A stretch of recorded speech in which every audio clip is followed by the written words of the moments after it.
सो हम एक ऐसे एटमॉस्फेयर में अनफॉर्चुनेटली बड़े शहरों में रह रहे हैं जिनका एयर क्वालिटी इंडेक्स अभी काफ़ी ख़राब है। और हम जो जो जो जो आपका लंग है उसको आई डोंट नो वाई हम इसको समझते नहीं कि ये हमारा मेजर ऑर्गन है। हम स्किन को देखें वो भी मेजर ऑर्गन है बिकॉज एक्सपोज होती है, लेकिन जो फेफड़ा है वो मुस्तकिल तकरीबन एक अडल्ट का 2000 गैलन ऑफ एयर हवा इनहेल कर रहा है डेली। ये बहुत इंपॉर्टेंट है। तो जो कुछ भी हो रहा है वो इस हवा के ज़रिए हमारे अंदर जा रहा है। और उसमें सबसे इंपॉर्टेंट जो चीज़ें हैं, अगर हम अपने रूम से शुरू करें, वो इंडोर पोल्यूटेंट भी हो सकते हैं। और आउटडोर को देखें तो आउटडोर हम सबको आप लोगों ने पढ़ा दिया स्मोक क्या होती है। और इंडोर को हम यूजुअली इग्नोर कर रहे होते हैं, जिसमें हमारे ये कारपेट्स जो हैं या कर्टन हैं जिनको प्रॉपर सफाई नहीं की जाती, या वो बेड पे पड़े हुए वो पिलोज़ हैं जो कभी भी साफ़ नहीं किए, जिनको धूप नहीं लगवाई जाती। सो वो बहुत मेजर कंट्रीब्यूटर होते हैं। और उस पर आप नबाब ये है कि जो एक चीज़ पे अल्हम्दुलिल्लाह I am very satisfied with the media specifically कि वेपिंग पे आप लोगों ने बहुत बात की। कुछ बदकिस्मती से अनफॉर्चुनेटली हमारे कुछ अदारों ने थोड़ा सा उसको टाइम दे दिया, उसने बहुत डैमेज किया। वेपिंग से बहुत से लोग जो यंगस्टर हैं, अब हम इसको एक स्टडी भी कर रहे हैं अपने तो सेटअप में भी। जब लास्ट टाइम आप आए थे बैन लगा था, अब थोड़ी, अब तो फिर खुल गया। देखिए वो बस इसको अब क्या किया जाए कि इस पे बात करें तो शायद कि तेरे दिल में उतर जाए मेरी बात, शायद कुछ सुन ले जिसने इस पे ये फैसला किया, शायद वो इसको कोई मॉडिफाई कर लें। क्योंकि आई वाज वेरी सरप्राइज, लिखा ये गया है कि जी जिसका रूल नहीं है उस पर हम क्या डिसीजन करें। तो इस तरह इसका मतलब है किसी को कोई भी चीज़ बेचने का राइट है जब तक उसका रूल ना बनाया जाए। और इस पर कम से कम हेल्थ प्रोफेशनल से ज़रूर मशवरा किया जाता कि इसके क्या इम्पैक्ट आ रहे हैं। और इम्पैक्ट देखने वाले तो पल्मोलॉजिस्ट ही हैं ना, हम लोग इसके इम्पैक्ट देख रहे हैं। तो वेपिंग जो है उसने काफ़ी डैमेज किया नई यूथ को। उससे पुरानी वाली को हम स्मोकिंग से पोल्यूट कर चुके थे। एंड अप एंड अबव हमारा वेदर है, तो चीज़ें हमारे लंग्स के लिए जो वो अच्छी नहीं है। प्रिवेंटिव मेयर्स जो हैं वो उनका रोल बहुत बढ़ चुका है। तो अपने लंग्स को हमें एक इम्पॉर्टेंट जो है ऑर्गन समझना चाहिए और इसकी स्पेसिफिक केयर करनी चाहिए हमें। अच्छा, ये वाहिद आर्गन है जिसको हम जानबूझ के ख़राब करते हैं। हमें पता भी है कि सिगरेट से, वेपिंग से, शीशे से, ये धुएँ से, हमारा डस्ट से ख़राब हो रहा है, मगर फिर भी हम ख़राब। अच्छा, मैंने आपसे एक सवाल करना था। हमारे जो घर में भी जो स्टाफ काम करता है, आपको पता है, झाड़ झूड़ करता है, सफाई करता है, झाड़ू पोछा करता है एंड ऑल दैट, गलियाँ साफ़ करना, कचरा कूड़ा सब कुछ ही उठा रहे होते हैं, तो इनको भी तो डस्ट से लंग्स में प्रॉब्लम इश्यूज़ हो सकते हैं। मगर हम कभी इनको ये नहीं कहते कि बेटा जब तुम झाड़ू दे रहे हो या दे रही हो तो मास्क का इस्तेमाल करो। तो हमें इनको भी कहना चाहिए ना, मतलब मास्क इनके लिए, इनको डस्ट से बचाएगा जो कि इनके लंग्स को प्रोटेक्ट करेगा। बिल्कुल आपने ठीक कहा। देखिए, आपसे कुछ कोविड से पहले अगर हम चले जाएं तो मास्क की अवेयरनेस इतनी नहीं थी। अब इतनी लोगों में अवेयरनेस है। और अवेयरनेस का लेवल सिर्फ एक स्पेसिफिक तबके तक नहीं रहा, हर बंदे को इस बात का पता है। तो मेरे ख्याल में आपने प्रैक्टिस करना है। और एक अब मास्क की प्राइस वो नहीं है जो कोविड के ज़माने में थे। चीप मास्क मिलते हैं, आपके घर में पड़े होने चाहिए। अगर आप ये कल्चर बना लें कि कोई साफ़ करने वाला आया, या इवन मैं एक और चीज़ देखता हूँ कि घरों में मज़दूर काम कर रहे हैं, वो चाहे पेंट कर रहे हैं, जो इस तरह का काम भी कर रहे हैं, उनको अगर आप ये मास्क ही एक दे दें, उनकी एक हैबिट बना दें, तो उनको आप बचा सकते हैं लंग्स की बहुत सी बीमारियों से जो कि बाद में उनको परेशान कर रही होती हैं। हमारे माली वगैरह होते हैं, जो माली हजरात आके काम करते हैं, और उनको भी मट्टी के साथ ही है सारा खेलना कूदना। So you have to develop culture बनाने की बात है ना। आप एक तो आपके पास पैकेट हो, हाँ, आपको देना चाहिए। बिल्कुल बिल्कुल। अच्छा, हमें कैसे पता चलेगा आम बंदे को कि हमारे फेफड़े जो हैं वो सही काम कर रहे हैं? जैसे फेसबुक या यूट्यूब पे जब हम देख रहे होते हैं तो एक टेस्ट आ रहे होते हैं कि सांस रोक, हाँ, इतने सेकंड तक सांस रोकी और अगर आप बच गए तो फिर आपका लंग्स ठीक है, और अगर आप सांस लेते लेते रोकते रोकते एकदम से मर गए तो फिर आपके लंग्स खराब थे। तो ये बता दें कि इसकी क्या हकीकत है, क्या ऐसी प्रैक्टिस हर कोई बंदा कर सकता है? वैलिड टेस्ट नहीं है, लेकिन एज अ प्रोफेसर हम समझते हैं कि देखिए सांस को विद हेल्ड करना, रोकना, इसको किसी हद तक बता सकता है कि उसकी कैपेसिटी क्या है। लेकिन ये हमारी किसी किताब में एक वैलिड टेस्ट के तौर पे नहीं लिखे हुए कि ये होगा तो उसका सांस समझें कि वो बेहतर होगा। हमारे लिए जो एक टेस्ट है जिस पे हम सांस की कैपेसिटीज़ को मेजर करते हैं, वॉल्यूम को मेजर करते हैं, जो कि अवेलेबल है, उसको कहते हैं स्पायरोमीट्री। उससे हमने सांस की जो फेफड़े हैं उनकी according to patient age, height, sex कितनी वॉल्यूम या कैपेसिटीज़ होनी चाहिए, हम उसको मेजर कर लेते हैं और हमें बता देता है कि इस पेशेंट के जो वॉल्यूम है वो उसकी एज, हाइट, सेक्स के अकॉर्डिंगली अवेलेबल है। ये हर जगह पे अवेलेबल है टेस्ट नंबर। अच्छा, जब मैं सांस रोकने की कोशिश करती हूँ ना, तो मेरे तो बस एक ही चीज़ दिमाग में आती है, सांस भी कभी बहू थी। मतलब this is not the way, it's a joke. Exactly लेकिन देखिए करते हैं को पागल बनाया है। मैं वैसे बड़ा हैरान होता हूँ जो जितना सोशल मीडिया हमारे साथ खेल रहा होता है ना, आई एम सरप्राइज। हम नाच रहे होते हैं, वो एक ज़माने में हम वो देखते थे ना, वो इतने चूहों को लेके जाता है वो बीन बजा के, तो उसको फॉलो कर रहे होते हैं। So exactly it is happening. और एक टाइम पे अब हमारे पास अक्सर लोग आते हैं जो सवाल सोशल मीडिया को देख के, आजकल हर बंदा हमसे सवाल पूछ रहा होता है, डॉक्टर साहब वो मैग्नीशियम का क्या रोल है? यार हमने ज़िंदगी गुजार दी है, आज तक अपने मरीज़ों को इतना मैग्नीशियम नहीं खिलाया, लेकिन अब हर जगह पे ये बात इतनी हाइप क्रिएट हो गई है कि हर बंदा इस पे बड़ाई करना चाहता है। बदकिस्मती है सोशल मीडिया का जो यूटिलाइजेशन हो रहा है, लेकिन उसमें आप लोग तरह के जो लोग हैं उन्हीं वही रोल प्ले कर सकते हैं ना जी। वो मैंने आप कल एक और रील देखी थी जिसमें कहा था कि लंबे लंबे सांस लिया करें। मैं बड़ी परेशानी हूँ, जो सांस मैं लेती हूँ ठीक नहीं। फिर किसी ने हमारे शो पे इधर आके बोला आप जो सांस लेती हूँ ठीक नहीं है। मैंने कहा अच्छा मैं सांस लेती हूँ ठीक नहीं है। मैंने कहा कैसे? तो उन्होंने कहा कि जो आप सांस लेती हैं आप भर के नहीं लेती और आपकी प्रैक्टिस में ही नहीं है। आपको जो सांस अल्लाह ताला ने दी है आपके लंग्स को इस्तेमाल करने के लिए, जब तक आप भरपूर सांस नहीं लेंगे, लंबा सांस नहीं लेंगे और उसको प्रैक्टिस में नहीं लाएंगे, तब तक आपके लंग्स काम नहीं करेंगे। और मैं बड़ी परेशान हूँ, मैं पूरा लंबा लंबा सांस लेने की कोशिश करूँ तो मुझसे बात ना हो। आपको समझ आ रही है ना? अच्छा जी, अच्छा चलिए ये बात किसी हद तक ओके, मैं आपको इसको भर के लंबा सांस लेना चाहिए हर वक्त। जब आपकी बॉडी को रिक्वायरमेंट चाहिए ऑक्सीजन के लिहाज से, तो फेफड़े ऑटोमेटिकली अपने सांस की रफ्तार को वेरी करते हैं। जैसे हमारा हार्ट रेट जो है वो 60 से 110 या 100 तक वेरिएबल है ना, तो जब हमने कोई फिजिकल एक्टिविटी करनी है हार्ट रेट थोड़ा बढ़ जाता है। तो हमारी जो सांस की भी नॉर्मल रफ्तार है वो 12 से 20 के दरमियान होती है। अच्छा, ठीक होगा क्लियर? अब हम अगर बैठे और मैं कोई फिजिकल एक्टिविटी नहीं कर रहा और मैं जी लंबे लंबे सांस लेके उससे what extra I want to get, मुझे तो कुछ एक्स्ट्रा नहीं मिलना ना, तो मेरी बॉडी उसके मुताबिक एडजस्ट करती है। अच्छा अब इसका दूसरा पहलू भी है, लाइक फॉर एग्जांपल अगर आप फिजिकल एक्टिविटी करेंगे तो आप अपनी कैपेसिटी को चैलेंज करेंगे और उसको इन्हांस करेंगे। इसी वजह से अगर लंग को बेहतर करना है तो आपको क्या करना चाहिए कि आपको वो फिजिकल एक्टिविटी करनी चाहिए जिससे आप अपनी कैपेसिटी को टेस्ट करें। लाइक फॉर एग्जांपल अगर आपके जॉइंट्स ठीक हैं और अगर आप रनिंग कर सकते हैं तो आप जॉगिंग करें। देखिए हमारा कंसेप्ट क्या है कि डॉक्टर साहब मैं वॉक करता या करती हूँ, एज कितनी है जी 40-44 साल एज है, तो वॉक तो आपके लिए रिकमेंडेड नहीं है, आपको तो जॉग करना चाहिए, आपको तो रनिंग करनी चाहिए। वॉक तो आप 70 साल तक करती रहें, आपका सांस नहीं फूलेगा। सो आपको इन चीज़ों को समझना है कि अकॉर्डिंग टू योर एज आपकी वॉक से मुराद क्या है। तो हमारे बड़े मरीज़ हमारे पास आते हैं कि डॉक्टर साहब ये तो हम तो ये आधा घंटा वॉक करते हैं। भी आधा घंटे में आप 1 किलोमीटर नहीं करते, हल्की हल्की वॉक कर रहे होते हो, दैट इज़ नॉट मैंडेटरी। और स्विमिंग बड़ी गुड एक्सरसाइज है, if you can do it.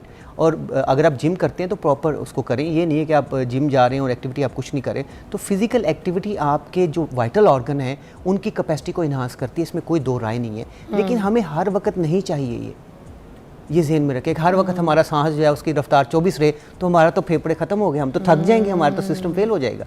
तो ये अल्लाह ताला ने सिस्टम इसके अंदर रखा हुआ है। But physical activity definitively improve the capacity of lung, इसमें कोई दो राय नहीं है। अच्छा कुछ लंग्स जो हैं क्या कभी कोई वीक भी हो जाते हैं, जैसे हमारे गट्टे गुडे, हमारी जिस्म की कोई हड्डियाँ, कभी आपको पता है कि कुछ वीक हो जाती है, उसी तरह कि हमारे लंग्स भी वीक हो जाते हैं, इसकी भी कोई ग़िज़ा होती है, इसको भी क्या ताकतवर रखना होता है? देखिए वीक तो 40 ईयर के बाद होना शुरू हो जाते हैं और जो हमारी हाँ जी लंग के जो वॉल्यूम है उनमें ड्रॉप आना शुरू हो जाता है। आप इसको मेंटेन कर सकते हैं। हाँ जी अर्ली 40 ईयर में। और ये बात ये याद रखें, ये हम उन लंग्स की बात कर रहे हैं जो माशाल्लाह एक अच्छे एटमॉस्फेयर में रह रहे हैं, जिनको कभी वेपिंग नहीं की, जिन्होंने कभी स्मोकिंग नहीं की। तो आप अगर अंदाज़ा लगाएं कि ये रिस्क फैक्टर आप ऐड कर लें तो आप खुद अंदाज़ा लगा सकते हैं कि वो 40 की लाइन भी ख़त्म हो जाएगी, हो सकता है उससे पहले प्रॉब्लम स्टार्ट हो। ओके जी, वेलकम बैक। हम पूछ रहे थे डॉक्टर साहब से कि हम अपने लंग्स को किस तरह से मजबूत ताकतवर रख सकते हैं, क्योंकि 40 के बाद आपने कहा कि लंग्स कमज़ोर होना शुरू हो जाते हैं, तो फिर क्या तरीका है इसको? देखिए कुछ चीज़ें मिनहसुल कौम जो है ना, जैसे आप लोग बार बार बात करते हैं, वो हमने उसको अपने कल्चर का पार्ट बनाना है।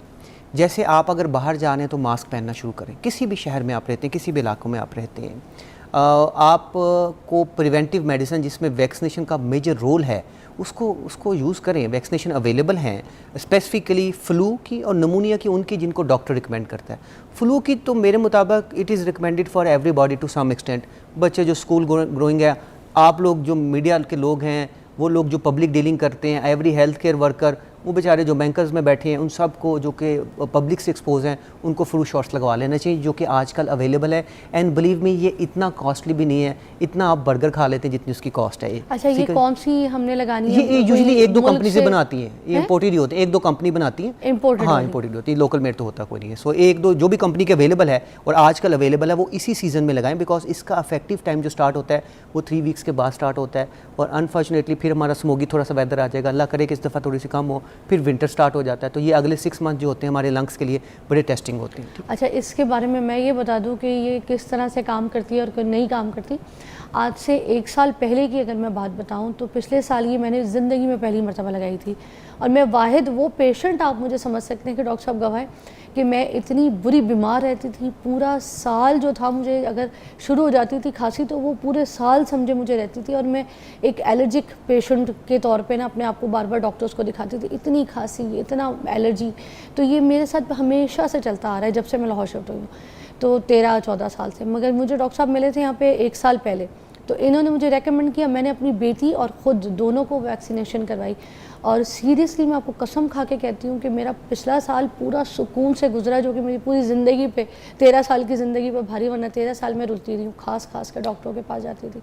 तो ये आप लोगों को मैं पर्सनली रेकमेंड करूँगी कि वैक्सीनेशन इस वेदर में ज़रूर कराएं। और आपको बहुत बहुत शुक्रिया कि आपने एटलीस्ट मुझे सही चीज़ रेकमेंड की, और मेरी बेटी भी उससे बड़ी सेफ़ रही। वरना बच्चों के स्कूल की छुट्टियाँ, बच्चे बीमार, और बुखार की गले की वजह से ना बच्चों को बुखार लथार्जिक रहते हैं। अपने बच्चियों को और अपने बच्चों को जो है ना ये वैक्सीनेशन टाइम पे करा लें। It is authentic, it is worthful, very much. Thank you so much for endorsing. और ये बाहर होती है, अगर आप बाहर के मुल्क में हैं तो फ्लू शॉट्स का कंसेप्ट बड़ा कॉमन था।